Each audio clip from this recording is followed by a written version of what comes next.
You never want to be the smartest person in the room is a saying that I often say to my kids. I tell them that you don't want to do yourself a disservice by missing out on a chance to learn from someone else. So they know that there are times that you do want to be the smartest person in the room. We actually ended up having a full discussion about this today, and we discussed times that you would want to be the smartest person. For example, if you're running a seminar and you're the person running the seminar, you want to be the most educated in that area. But that doesn't mean that you're the smartest in all areas. There's still other people that are smarter in different areas, right? And that's the thing. There's like loads of different ways that people can have smarts. And I just make sure that the kids are ready and willing for opportunities to learn. Because if you put yourself up as smartest in the room, generally how things work is if you put yourself on a pedestal, people will knock you down to humble you back to even. If you are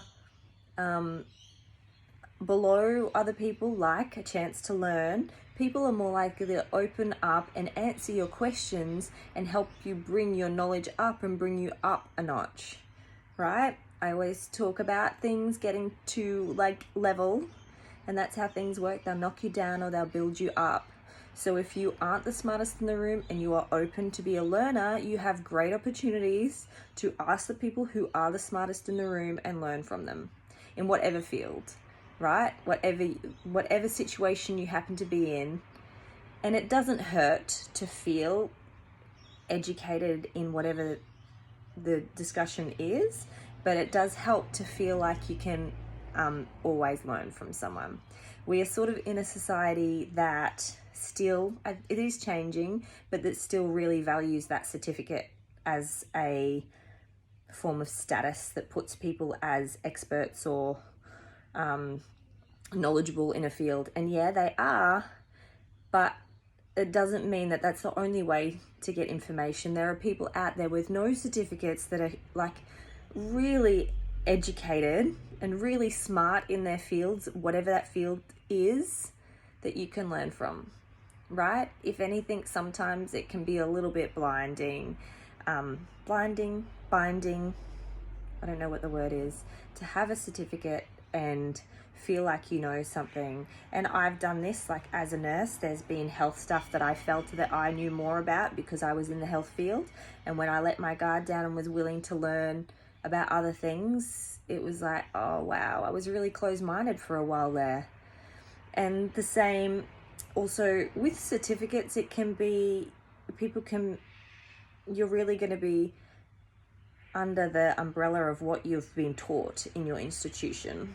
And then you go out into the workplace and you gain experience and things.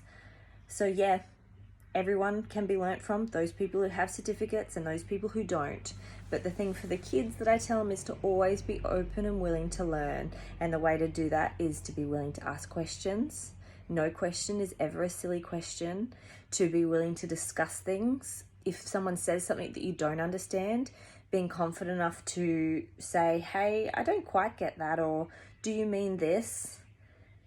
And I really love that my kids have that confidence that comes with having parents that talk to you on the same level, that when they talk to adults, they feel like they can be open and honest to an adult because they're more on the same level than someone who has adults up as authority. We try to keep it that our children are closer to our level.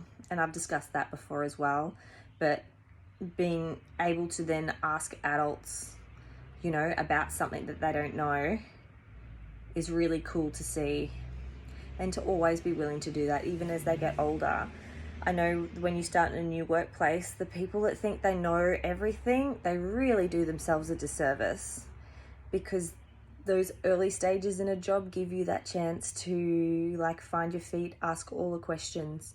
So I want the kids asking all the questions, being willing to learn all the things, and then making sure that they don't put those people that they're learning from on a pedestal, being willing to take the information they've been told and decide whether they would like to take it on as truth or whether they would like to do more research themselves. And the internet gives them that space. Other people give them that space, books. because learning from a book is also learning from an authority, someone who's interested and passionate in something has written that book, and you get to then read that book and gain the knowledge from it, right?